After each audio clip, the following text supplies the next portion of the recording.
السلام علیکم ورحمۃ اللہ وبرکاتہ۔ اعوذ باللہ من الشیطان الرجیم، بسم اللہ الرحمن الرحیم۔ محترم سامعین، میں امید کرتا ہوں آپ سب خیریت سے ہوں گے۔ قرآن رب کو راضی کروائے گا۔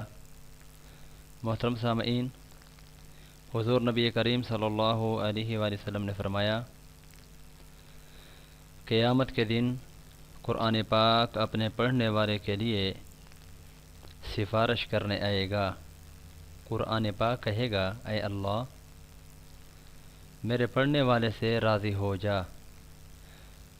چنانچہ اللہ تعالیٰ اس سے راضی ہو جائیں گے۔ پھر کہا جائے گا کہ قرآن پڑھتا جا اور جنت کے درجے چڑھتا جا، اور اس کے ہر آیت پڑھنے کے بدلے اس کی ایک نیکی بڑھتی جائے گی۔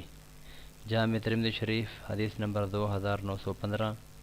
محترم سامعین، قرآن کریم اس دنیا کے اندر سب سے بڑا معجزہ ہے کہ اللہ رب العزت کا پاک کلام نبی علیہ الصلاۃ والسلام کے اوپر اترنے والی مقدس کتاب کلام الہی ہے، اور اللہ رب العزت اس کے ہر حرف کے عوض میں ہمیں 10 نیکیاں عطا فرماتے ہیں۔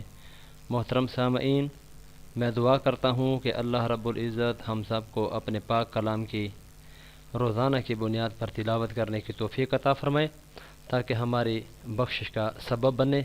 اللہ آپ سب کا حامی و ناصر ہو۔